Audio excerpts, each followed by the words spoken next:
Kenza Bouziri, c'est important la protection des données, la protection de tous ceux qui vont finalement vivre dans le digital pour vous, notamment pour l'éducation. Oui, bien sûr, je peux être que d'accord avec ce qui a été dit ici.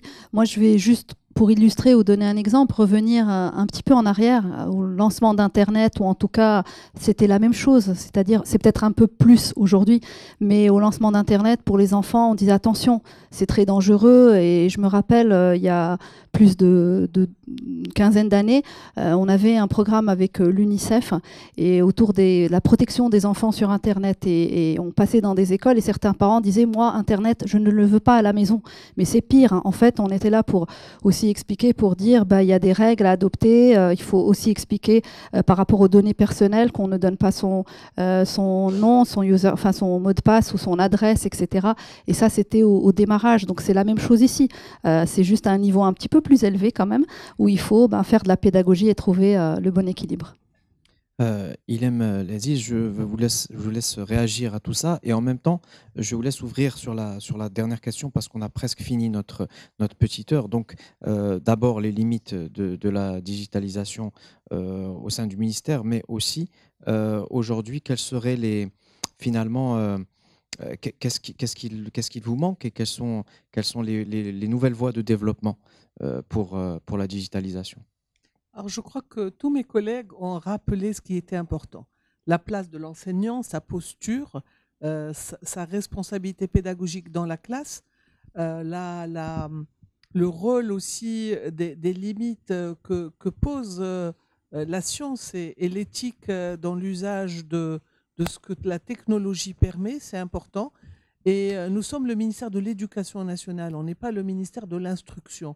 Et qui dit éducation dit qu'on est là d'abord pour faire au niveau d'une classe, et c'est le rôle très important de l'enseignant, de créer cette sociabilité, de créer cet échange entre élèves, de passer et de transmettre des valeurs avant de transmettre des valeurs académiques, mais c'est d'abord des valeurs sociales.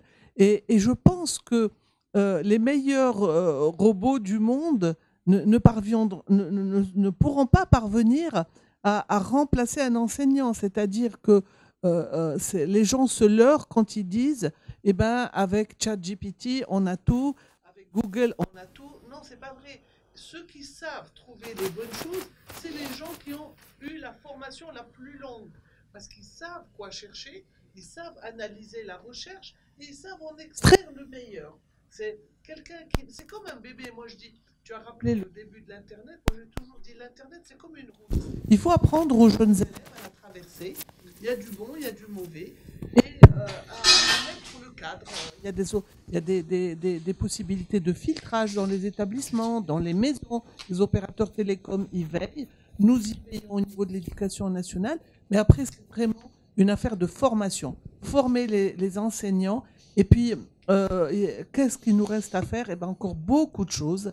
D'abord, l'équité pour les 8 millions d'élèves, l'accès à tous, mais aussi un accès qui répond aux besoins, parce que les régions sont, on a 12 régions, on a 11 000 écoles et 13 000 écoles satellites, où le rural est existant, où les besoins sont très différents de ceux du milieu urbain ou périurbain, où il peut y avoir aussi énormément de besoins.